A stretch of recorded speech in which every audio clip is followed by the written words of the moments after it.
교회에서 신앙생활을 좀 하시는 분들은 대개 오늘 읽은 말씀 맹인, 거지, 바디메오를 어느 정도는 다 좀 알고 있을 겁니다. 이 말씀에 대한 말씀의 의미는 알고 있지만 사실 이 말씀이 마가복음에서 차지하는 그 비중이 굉장히 큰데 이제 그런 부분은 좀 생각지 못할 때가 많습니다. 그래서 오늘은 예수님을 만난 사람 가운데 이 맹인 거지 바디메오에 대한 얘기를 좀 해보도록 하겠습니다. 장소는 여러분 46절에 나와 있죠. 여리고라는 곳입니다. 여리고. 구약에 보면 종려나무 성읍이라고 불려요. 여리고가. 그러니까 종려나무가 많은 곳이죠. 종려나무가 많았기 때문에 종려나무 성읍 여리고 이런 표현들이 이제 자주 나옵니다. 예루살렘에서 북동쪽으로 한 23에서 29km 정도 떨어졌다고 하니까 이제 학자들마다 키로수가 약간 좀 다르긴 합니다. 보통 이제 하루길 정도 잡으면 될 것 같아요. 하루길 정도 북동쪽으로 올라가면 이 여리고라는 지역이 있다고 합니다. 여리고 하면 아마 기생 라합이 여러분 좀 생각이 날 거예요. 구약에서 기생 라합이 생각날 것인데 여호수아에 보면 여호수아 그 6장에 보면 그 요단강을 건너가서 가나안 땅에 들어가서 가장 먼저 정복한 성이 바로 여리고 성이지 않습니까? 아마 이제 이렇게 얘기하면 좀 더 이해하기 쉬울지 모르겠는데 그 땅받기 하는 사람들 있잖아요. 잘못된 건데요. 땅받기 하는 사람들이 되게 여리고 작전이잖아요. 왜냐면 여리고 성을 빙글빙글 이제 돌면서 해가지고 승리를 했기 때문에 그 땅받기를 하는 거기에서 이제 가져와서 하는 거거든요. 완전히 잘못된 이제 해석을 한 거죠. 그렇게 잘못된 일을 한 것인데 바로 이제 그 여리고를 여러분들이 기억을 하면 좋습니다. 그런데 또 하나 중요한 게 있습니다. 여리고가 왜냐하면 이제 그 부분이 이제 이 부분하고도 좀 연관이 있을 텐데 여호수아 6장 26절에 보면 여리고성이 다 멸망하고 난 다음에 다 무너뜨리고 난 다음에 이런 말씀을 합니다. 만약에 여리고성을 다시 누군가가 건축을 한다면 그 맏아들이 죽을 것이고 그 다음에 막내 아들이 죽을 것이다라고 말씀을 합니다. 그러니까 하나님께서 여리고라는 성은 가나안 땅에 있는 그 성읍 중에서 저주의 성읍으로 남겨놨어요. 이게 상당히 중요한 의미를 갖습니다. 그러니까 이 여리고를 누군가가 건축한다면 맏아들이 죽고 막내 아들이 죽을 것이다. 실제로 그 일이 벌어졌어요. 아합 왕 때에 히엘이라는 사람이 있거든요. 베델 사람 히엘이라는 사람이 여리고성을 건축하는데 하나님 말씀대로 맏아들이 죽고 막내 아들이 죽습니다. 그러니까 이 저주의 성읍으로 불리는 곳이 바로 이 여리고입니다. 그런데 이 여리고에 이제 누가 가셨어요? 예수님이 가신 겁니다. 예수님이 가셔서 구원의 역사를 일으키신 겁니다. 더 이상 여리고는 어떤 성읍이 아니냐면 저주의 성읍이 아닌 거예요.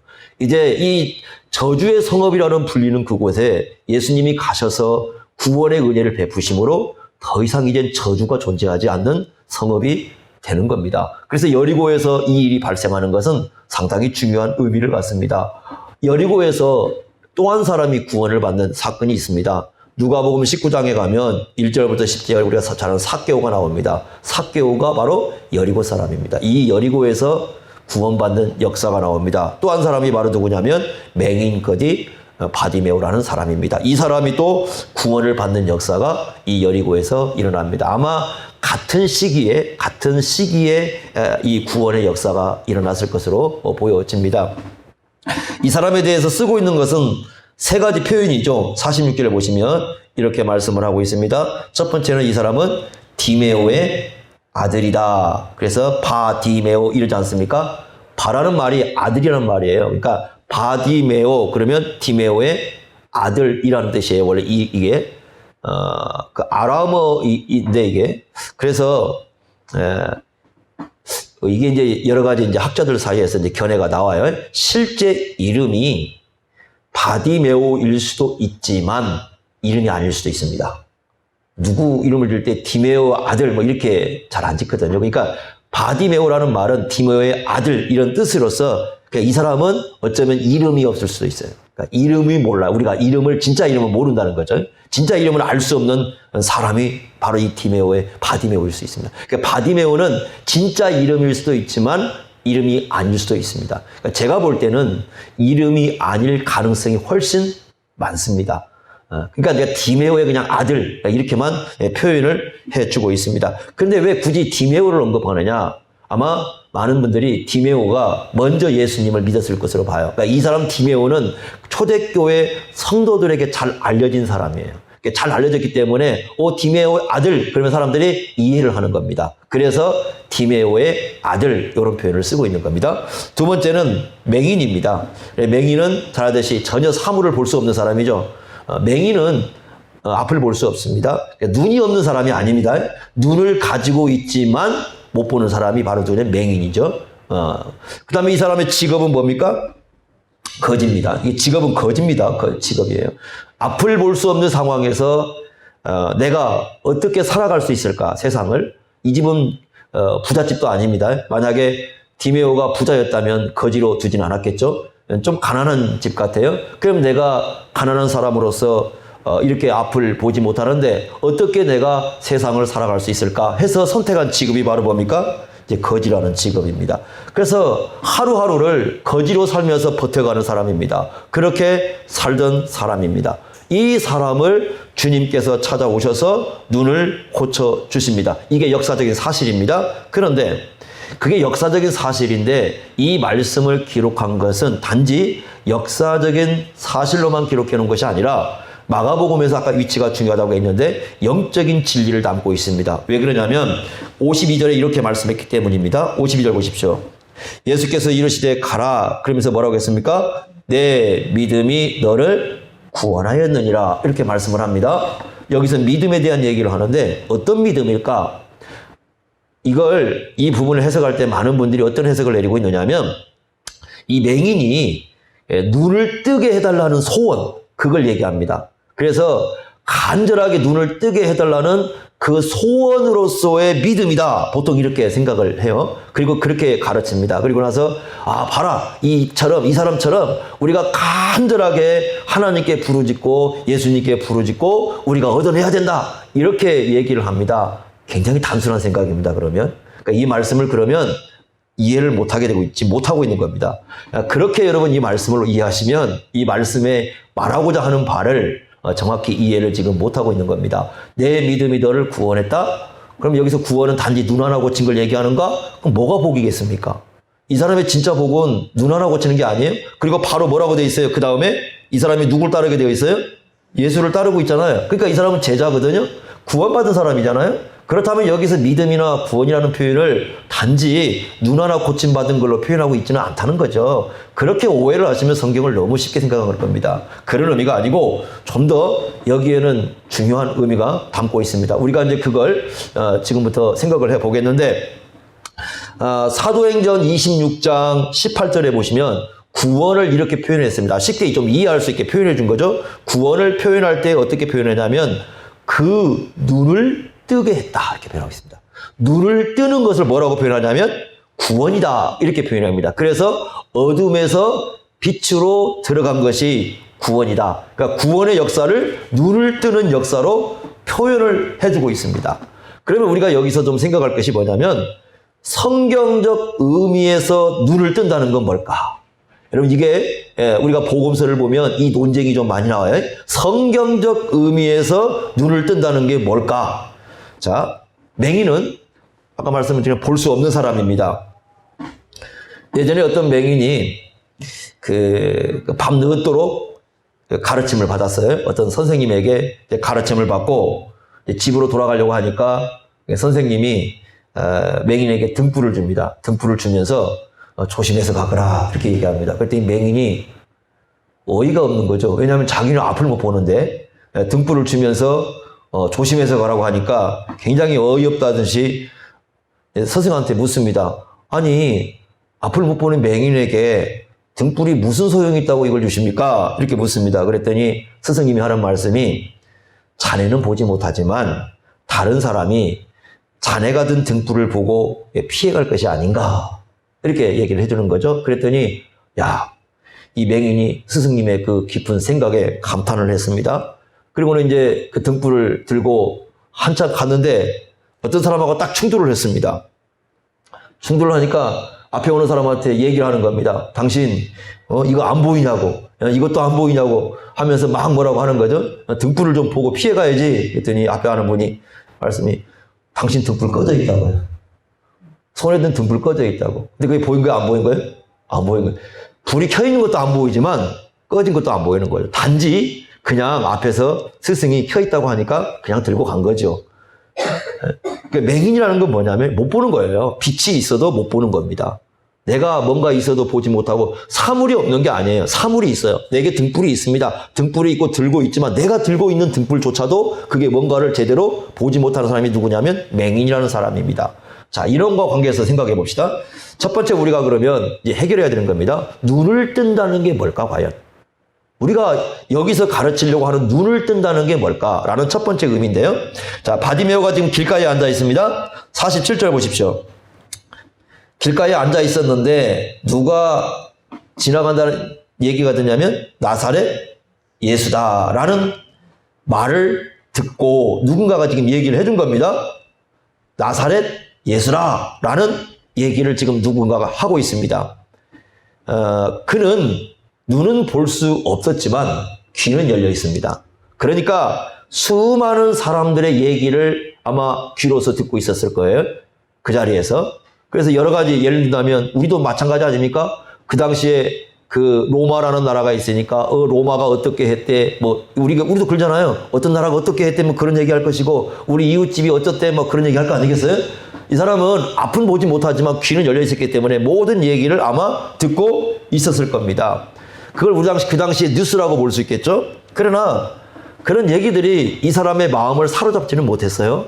근데 이 사람 마음을 지금 사로잡고 있는 얘기가 하나 딱 등장했습니다. 누굽니까? 나사렛 예수.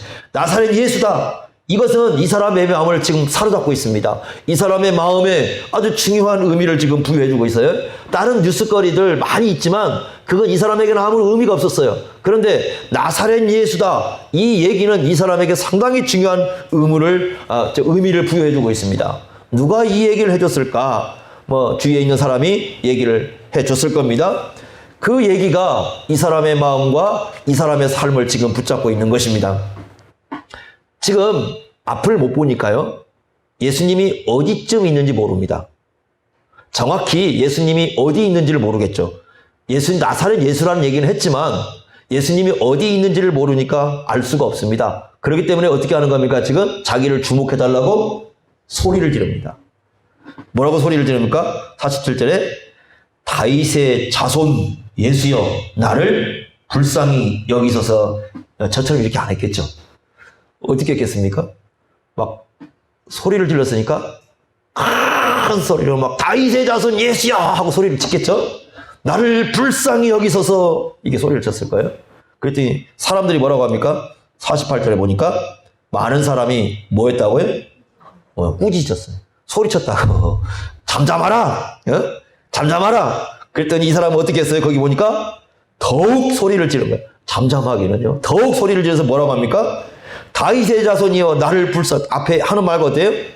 똑같죠?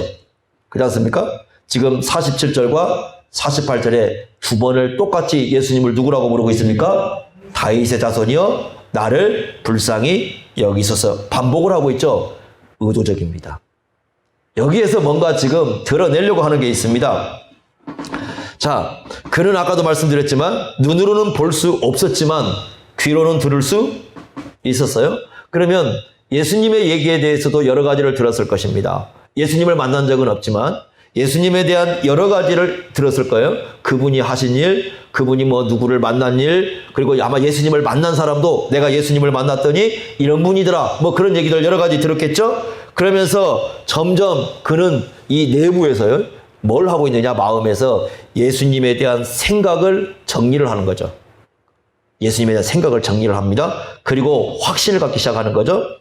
여러분 이 다윗의 자손이여 라고 부르고 불쌍히 여겨달라는 것은 갑자기 생각해서 하는 얘기가 아니에요. 예수님이 있다고 하니까 갑자기 생각해가지고 다윗의 자손 이렇게 부르는 게 아니라 그 말이에요.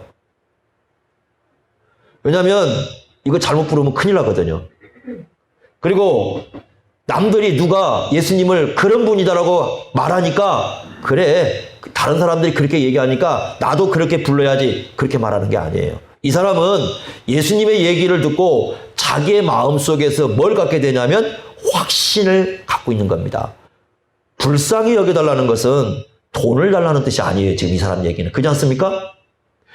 지금 뭐 해달라고 나중에 나왔어요? 뭘 원하냐 그럴 때 돈 달라고 하지 않죠? 뭐 해달라고 그래요? 눈뜨게 해달라는 거죠. 그러니까 지금 이것은 거지로서 요청하는 게 아니에요. 거지로서 예수님께 다윗의 자손하면서 불쌍히 해달라는 게 아니라 지금 다른 의미를 부여하고 있습니다. 자, 그렇다면 다윗의 자손이라는 것과 불쌍히 여기달라는 의미를 우리가 좀 생각을 할 필요가 좀 있어요. 그렇지 않습니까? 이걸 지금 의도적으로 드러내고 있다면 구약에서 다윗의 자손을 그러면 구약에서는 메시아를 의미합니다. 그러니까 그 당시 유대인 세계에서 다윗의 자손 그러면 메시아를 얘기하고 우리 말하면 그리스도 구원자를 얘기하는 겁니다. 구약에서는 다윗의 자손으로서 메시아가 오고 구원자가 온다는 예언이 가득 차 있습니다. 예를 든다면 예레미야 23장 5절 6절에 보시면 다윗의 후손 가운데 구원을 베푸실 메시아가 오신다고 말씀을 했어요. 이사야에서도 많이 나옵니다. 이사야 11장 1절에 보면 이새의 줄기에서 바로 다시 말하면 이새는 다윗의 아버지 아닙니까? 그러니까 다윗의 후손으로서 메시아가 오신다는 말씀을 하고 있습니다. 지금 이 사람이 예수님을 누구라고 믿고 있느냐? 누구라고 믿고 있는 거예요? 바로 그 구약에서 예언한 메시아, 그리스도, 구원자라는 지금 그 믿음이 마음속에 형성이 된 겁니다. 그러니까 여러분들이 보고 있는 그 52절에 그 믿음이라는 것은 간절히 구하는 그 믿음을 얘기하는 게 아니라 이 사람에게 구원을 줄 수 있는 믿음이에요. 구원을 줄 수 있는 믿음은 이 사람이 누굴 믿은 거예요? 예수 그리스도를 믿은 거예요. 그러면 불쌍히 여겨달라는 말과 자 보십시오. 불쌍히 여겨달라는 말과 다윗의 자손이라는 말이 어떤 관계가 있는가? 이게 중요한 관계입니다. 이걸 우리가 이해하기 위해서 아까 이사야 말씀이 다윗의 자손이 온다고 그랬죠? 다윗의 자손이 왔을 때 어떤 일이 발생하는가를 가르쳐주는 말씀이 있습니다. 그걸 우리가 보셔야 됩니다. 이사야 두 군데를 보겠습니다. 여러분 구약으로 가보셔서 이사야 29장 한번 보세요. 자, 여러분들 구약으로 한번 가봅니다. 이사야 29장 18절 말씀 한번 보십시오. 이런 것들은 좀 체크를 해놓으면 성경을 이해하는 데 상당히 도움이 됩니다. 이사야 29장 18절을 보시면 메시아에 대한 예언입니다. 메시아가 오신다는 말씀에 대한 예언인데 그 메시아가 왔을 때 어떤 일이 발생한가를 설명해 주고 있습니다. 18절 그날에 못 듣는 사람이 책의 말을 들을 것이며 어둡고 캄캄한 데에서 맹인의 눈이 어떻게 할 거라고요? 볼 거라고요. 자, 메시아가 오면 맹인의 눈이 어떻게 될 거라고요? 볼 것이라고요. 자, 이사야 35장 가보세요. 이사야 35장 한 구절 더 보겠습니다. 35장 5절 한번 보세요. 5절. 역시 메시아에 대한 예언입니다. 메시아에 대한 예언을 하고 있는 말씀인데 이사야 35장 5절 같이 한번 읽겠습니다. 시작. 그때 맹인의 눈이 밝을 것이며 못 듣는 사람의 귀가 열릴 것이며. 자, 누가 본다고요? 맹인이 본다는 거죠. 1세기 당시에는요, 맹인은 그 뭔가 죄를 범한 사람이라고 생각을 하는 사람들의 마음이 맹인은 뭔가 죄를 범했고 하나님의 징벌을 받은 사람이라고 생각을 하고 있었어요. 이게 요한복음 9장에 보면 그 표현이 나오는데, 그런데 자, 이제 우리가 중요한 건 뭐냐면 이겁니다. 이 사람이, 이 맹인이 이 이사야에 나와 있는 메시아가 오시면 맹인의 눈을 뜨게 해줄 거라는 그 말씀의 내용을 알고 있었을까요? 몰랐을까요? 이게 우리가 생각해야 할 부분입니다. 그러니까 내용의 흐름상을 보면 분명히 알고 있어요. 그러니까 예수님을 메시아로 올바로 인식을 했기 때문에 그분 앞에 가면 분명히 메시아가 오면 맹인들을 어떻게 할 거라? 눈을 뜨게 해줄 거라고요. 그러니까 이 사람은 이 구약에서 예언된 그 말씀을 의지해서 예수님을 찾아가서 뭐 한 겁니까? 눈을 뜨게 하다가 간구를 한 겁니다, 지금. 이 사람의 훌륭한 신앙은 막 하나님께, 예수님께 막 눈을 뜨게 간구한 그것이 아주 얘기하는 게 아니라 뭐에 대한 것을 진실을 믿고 있었어요? 메시아에 대한 믿음과 그 메시아가 오시면 뭐 할 것이다. 맹인의 눈을 열어줄 것이라는 구약의 예언의 말씀을 그대로 믿고 있었던 거예요. 이게 이 사람의 믿음이에요. 탁월한 믿음이죠. 그 당시에는 그거 적용도 못했고 잘 믿지도 않았어요. 예수님이 메시아라는 믿음도 거의 없었고 이분이 오시면 이렇게 해달라는 어떤 그런 내용들이 있다는 것, 그것도 여러분 예수님께 대해서 별로 사람들이 적용을 안 했습니다. 그런데 이 앞을 못 보는 맹인은 예수님이 다윗은 메시아일 뿐만 아니라 그분이 오시면 맹인의 눈을 뜨게 한다는 믿음을 갖고 예수님께 나와서 뭐 해달라는 거예요? 눈 뜨게 해달라는 거예요. 강구하는 겁니다. 그래서 이 사람에게 있어서 눈을 뜬다는 건 어떤 의미냐? 단지 눈을 뜬다는 게 아니라 바로 이 사람이 눈을 떴다는 건 뭐 어떤 의미를 갖고 있어요? 이 사람이 그 예수님께 소리친 대로 예수님이 다윗의 자손이고 메시아이시고 이분이 오시면 맹인에 뭘 해준다고 눈을 뜨게 한다는 그 구약의 말씀이 실제로 뭐라는 거예요? 진리이고 사실이라는 것을 이 사람의 눈을 뜨는 걸 통해서 가르쳐주고 있는 겁니다. 이게 중요한 겁니다. 그러니까 핵심은 단지 예수님께 강구한 데 있는 게 아니라 뭐에 있어요? 예수님이 어떤 분가를 인식하고 그분의 말씀을 의지하는 데 있다는 걸 우리가 생각하셔야 됩니다. 그러니까 눈을 뜬다는 건 뭐냐면 사람의 누군가를 올바르게 인식하는 거예요. 알아보는 거예요. 예수님이 누군가를 알아보는 거예요. 네? 여러분 요한복음 9장에 아까 맹인 얘기 나온다고 그랬지 않습니까? 예수님이 요한복음 9장에 가보면요. 종교 지도자를 향해서 뭐라고 하냐면 너희들 맹인이라고 그래요. 그러니까 이 사람들 우리가 왜 맹인이야? 눈을 뜨고 있지만 누굴 못 알아보고 있어요? 예수님을 못 알아보고 있어요. 그래서 예수님을 박해하려고 하는 거죠. 그 사람들이. 그러니까 눈은 뜨고 있어요. 멀쩡하게. 예수님 눈앞에 사람으로 있으니까 바라보고는 있어요. 예수님 못 알아보는 거죠. 여러분 우리가 그러잖아요. 사람이 있는데 못 알아볼 때 있잖아요. 저 사람 누군지. 저 사람이 이름도 알아요. 저 사람이 어떤 사람인가 못 알아볼 때 있어요. 그러니까 막 함부로 대할 때도 있고 그러잖아요. 서로가 못 알아보면. 그게 사람이거든요. 그런데 맹인이라는 건 영적인 의미에서 맹인은 어떤 사람이냐? 예수님이 누군가를 모르는 사람. 앞에 있는데도 불구하고 예수님을 설명해줘도 못 알아들어요. 그런데 눈을 뜬 사람, 영적으로 눈을 뜬 사람은 어떤 사람이에요? 예수님이 누군가를 알아들어요. 이분이 우리의 메시아이고 우리의 그리스도이시고 우리의 구원자시구나. 그리고 어떻게 합니까? 그분을 믿고 의지하는 삶으로 나아갑니다. 지금 이 바디메오가 그렇게 한 거예요. 그래서 이 바디메오는 진정으로 이 눈을 뜨는 것이 이게 중요한 게 아니라 영적인 눈이 열린 거죠. 그걸 실제적으로 눈을 뜨는 걸 통해서 나타내 주는 겁니다.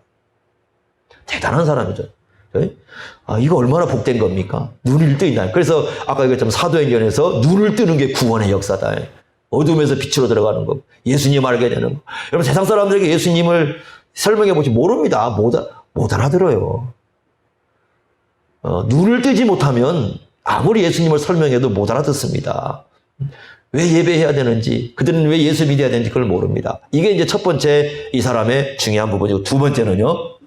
자, 이제 예수님의 제자들과의 관계가 있습니다. 이 맹인의 사건은 예수님의 제자들과 상당히 중요한 관계가 있고 제자도와도 의미가 있습니다. 어떻게 볼 수 있냐면, 자, 눈을 뜬다는 건 뭐냐? 여기에서 나오는 건 길을 제대로 보는 겁니다. 길을 제대로 보는 거예요. 어떤 길이냐? 자신이 가야 할 길, 자신이 서 있는 길, 그러니까 내가 지금 서 있는 길, 내가 앞으로 가야 할 길, 이 길을 올바르게 바라볼 줄 아는 사람이 눈을 뜨고 있는 사람이다. 인생을 길이라고 표현하고 있어요. 인생을 길이라고 표현하고 있는데 자신이 걸어가는 길을 올바로 알고 올바르게 따라가는 사람이 정말 눈 뜨고 가는 사람이다. 이렇게 얘기를 합니다. 자, 소리를 지르니까 한번 보십시오. 49절에 이렇게 얘기합니다. 그를 부르라. 이렇게 하니까 맹인을 데리고 오지요. 자, 51절 보십시오. 예수님께서 몰라서 묻는 게 아니에요. 다 알고 묻습니다. 내게 무엇을 하여 주기를 원하느냐? 그랬더니 맹인이 뭐라고 하면, 선생님, 보기를 원합니다. 이렇게 몰라서 물어본 거 아니에요? 다 알고 물어보죠? 자, 그런 다음에 52절 뭐라고 합니까? 말씀 잘 보세요. 예수께서 이르시되 뭐라고 하세요? 가라 그러시죠. 가라. 내 믿음이 너를 어떻게 했다? 구원했다 하시니 그가 곧 어떻게 됐다? 보게 되었어요. 그 다음 중요한 게 뭐라고 되어 있습니까? 예수를 길에서 따르니라. 예수님 분명히 앞에 뭐라고 그랬어요? 가라고 그랬어요. 이 사람이 간 곳은 어디입니까? 예수님이시에요. 그가 보고 나서 한 것은 누굴 따른 겁니까? 예수님을 따른 겁니다. 보통요, 가라 그러면 집으로 돌아가는 걸로 나오거든요. 그죠? 마을로 돌아가고 집으로 돌아가고, 성경이 그러잖아요. 가라 그러면 마을로 가고 집으로 가고 이렇게 나오지 않습니까? 유독 바디메오만 누굴 따르는 걸로 나와요? 예수님을 따라요. 그러니까 이 사람이 간 곳은 어디예요? 예수님께로 간 겁니다. 그런 다음에 따르다. 그리고 뒤에 내용이 없어요. 계속해서 따랐다는 의미죠, 이게 지금. 제자의 표입니다. 그러니까 지금 그가 눈을 뜨고 본 것은요, 눈을 뜨고 본 것은 주위 사람들이 아니에요. 자, 이것도 여러분 비교를 해보세요. 46절에 보시면 예수님 주변에 지금 누가 있었어요? 제자들이 있었고요. 또 누가 있습니까? 허다한 무리들이 있었습니다. 그들이 예수님과 함께하고 있었어요. 그런데 이 바디메오에게는 그 사람들의 얼굴이 중요하지 않습니다. 눈을 뜨고 나서, 눈을 뜨자마자 오직 그가 바라본 것은 누구의 얼굴이에요? 예수님 얼굴이에요. 그리고 누굴 따라갑니까? 그 예수님을 따라가고 있습니다. 예수님께서 지금 어디를 향해서 가시냐면 예루살렘을 향해서 가십니다. 예루살렘을 11장에서는 아주 이 새로운 단락이에요. 마가복음의 새로운 단락인데 11장에서는 예수님께서 예루살렘으로 가십니다. 왜 예루살렘을 가시냐? 죽으러 가십니다. 십자가에 죽기 위해서 예루살렘에 가십니다. 그런데 그 예루살렘에 가시는 예수님을 따라가고 있다. 이렇게 말씀을 합니다. 여기에서 이제 제자가 누구냐?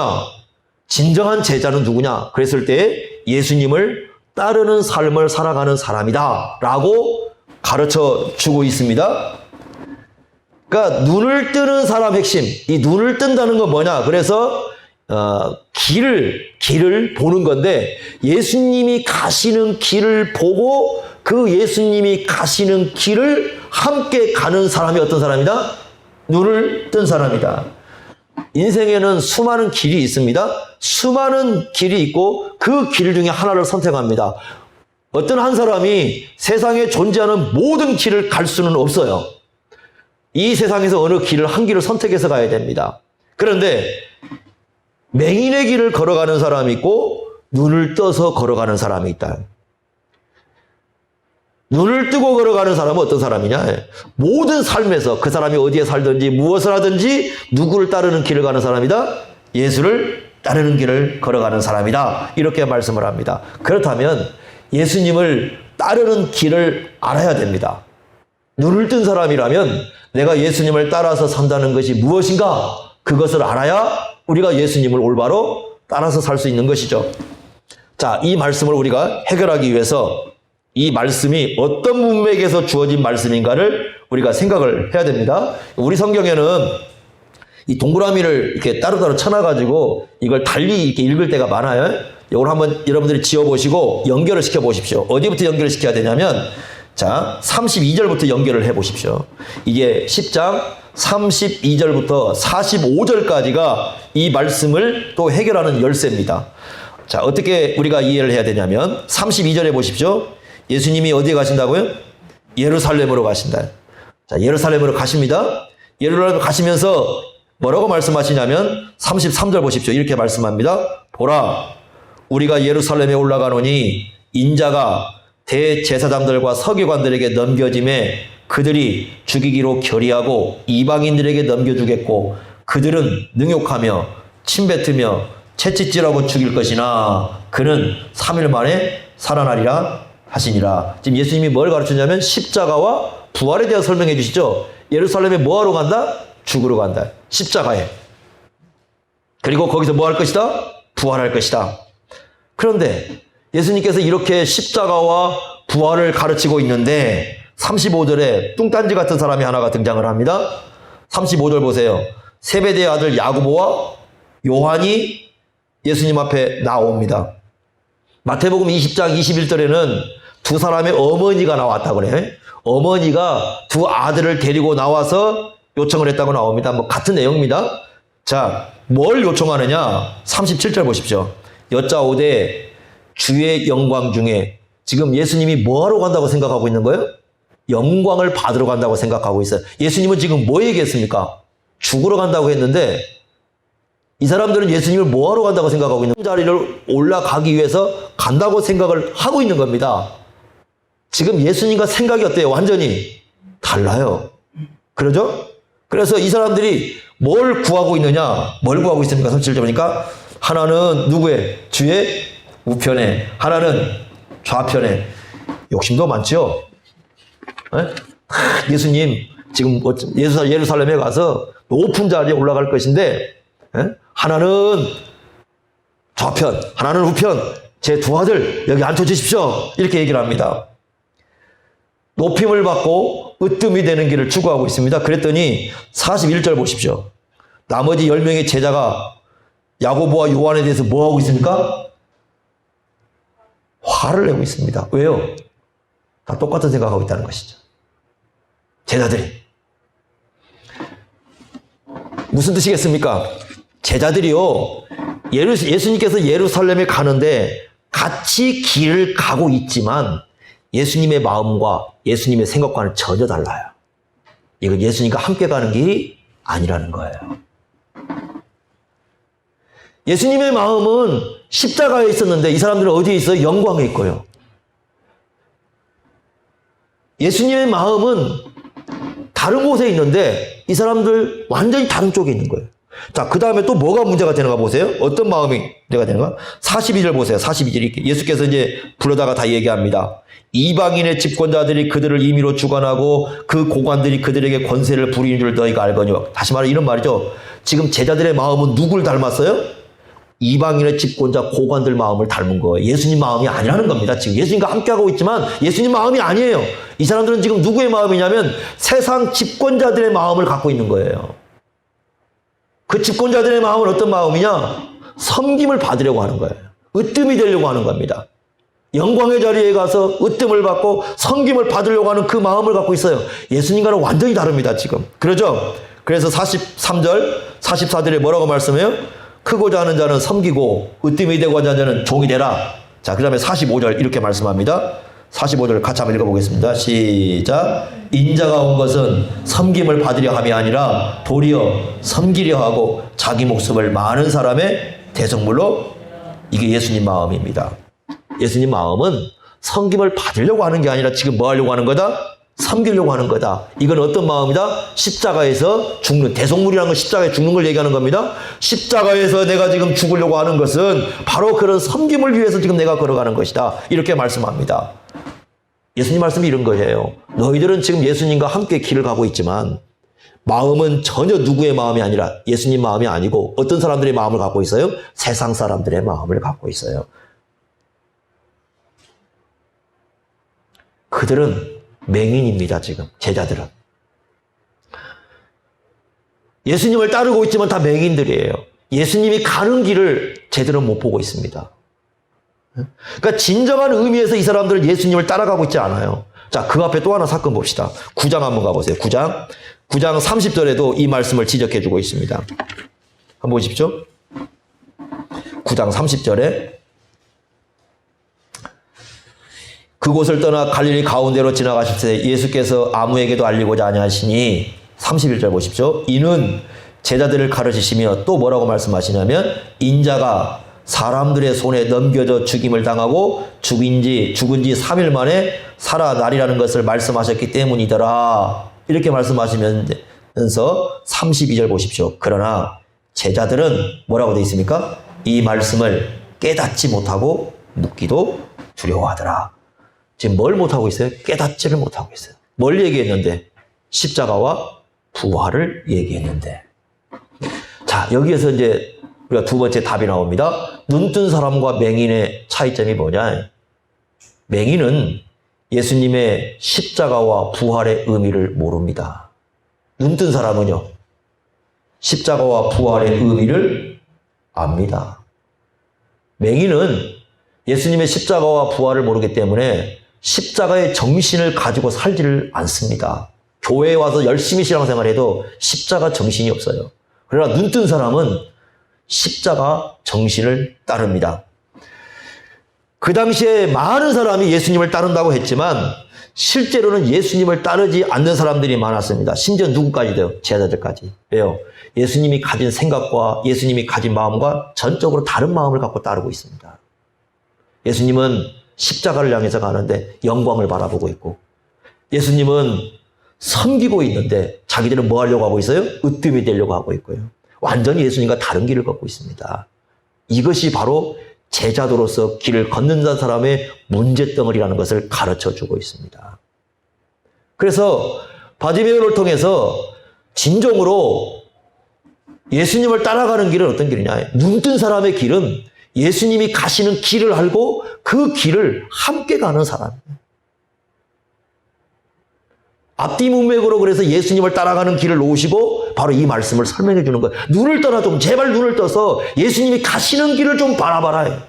좀 눈을 떠서 예수님의 마음이 뭔가를 좀 쳐다봐라. 눈을 떠서 예수님이 뭘 하려고 하는가를 바라봐라. 그 눈이 뜨이지 않으면 너희들 예수님을 따른다고 하지만 예수님의 길을 갈 수 없는 거다. 이렇게 말씀을 하고 있어요. 가짜 제자가 되는 가짜 제자가. 말씀을 들어도 예수님 앞에 있어도 가짜 제자가 되는 거예요. 그래서 지금 이 바디메오를 통해서 주위에 사람들이 있지만 아무도 바라보지 않습니다. 그거 바라보지 말라는 거예요. 그 길이 바디메오가 갈 길이 아니에요. 주위에 사람들이 있지만 그들의 얼굴은 중요하지 않습니다. 오로지 바디메오에게 중요한 건 지금 누구의 얼굴이에요?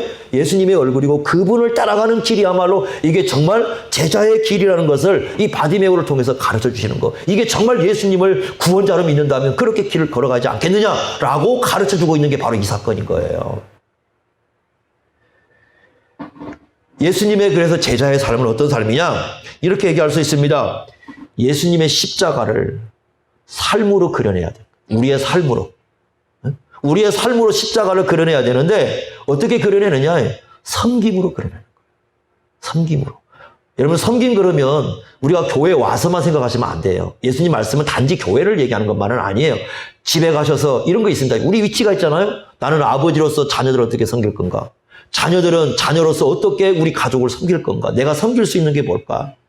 또 내가 아내라면 내가 아내로서 어떻게 내가 섬길 수 있겠는가? 내가 어머니라면 어머니로서 어떻게 할 건가? 직장에 가면 내가 상사라면 상사로서 어떻게 섬기고 내가 아니면 아래에 있다면 그 아래에서 어떻게 섬길 건가? 자신의 위치에서 예수 그리스도의 십자가의 정신을 드러내는 삶을 살아가는 거예요. 그것이 있어야 그 사람이 누굴 따라가는 사람이에요? 예수님을 따라가는 사람이고 그 삶이 어떤 사람이다? 눈뜬 자의 삶이라는 것을 가르쳐주고 있습니다. 그래서요, 이 맹인을 통해서 가르치는 건 두 가지예요. 첫째는 진정한 믿음이 뭐냐. 그랬을 때 뭡니까? 예수 그리스도가 어떤 분인가를 알고 그리고 그분이 예수님 메시아 예언했을 때 그분이 오시면 어떤 일이 있을 건가를 알았잖아요. 그죠? 말씀에 의지해서 그런 말씀에 의해서 하나님께 간구하고 하나님을 바라보는 어떤 그런 삶의 길을 걸어가는 이게 첫 번째 눈뜬 사람의 길이고 두 번째는 예수님이 가시는 길을 알고 그분의 마음과 또 그분이 걸어가는 그 삶의 길을 알고 그분과 함께 걸어가는 그런 삶을 살아가는 게 뭐다? 눈을 뜨고 있는 것이다. 그럼 우리가 진짜 맹인인가를 생각해 봐야죠, 그러면. 맹인인지 아닌지. 그냥 눈 뜨고 있지만 정말 맹인으로 평생 살 수도 있어요. 잘못하다. 이거 모르면요. 안 그렇습니까? 그래서 여러분 눈을 뜨셔야 됩니다. 네? 우리 눈을 떠야 됩니다. 우리 그 기도 내용 중에 그런 게 있어야 돼요. 그래서 우리가 기도할 때 하나님 눈을 뜨게 해주십시오라는 기도가 있어요. 영적인 눈을 떠서 예수님 알고 그 길을 따라가게 해주십시오. 이게 우리의 간절한 소원이 되어야 됩니다. 이 말씀 여러분 올바로 깨달으시고 이런 말씀과 같이 가르쳐 주시는 바를 따라서 우리가 주님을 따라서 길을 갈 수 있기를 바랍니다. 기도하겠습니다. 하나님 아버지, 오늘 바디메오를 통해서 진정으로 눈을 뜬 사람이 어떤 사람인가를 가르쳐 주십니다. 우리 예수님을 올바로 바라볼 수 있게 하시고 또 우리의 삶의 길을 걸어갈 때 주님만을 따라서 길을 걸어갈 수 있도록 함께 해주시길 원합니다. 우리 앞에 예수님의 얼굴이 있길 원합니다. 주님께서 가시는 그 길에 우리도 함께 가게 하시고 주님의 마음을 우리도 함께 품게 하시고 우리 주님께서 행하시는 그 일 가운데 우리도 있게 하여 주옵소서. 우리의 모든 삶이 진정한 예수님의 제자가 되기를 소원하옵고 예수님의 이름으로 기도하옵나이다. 아멘.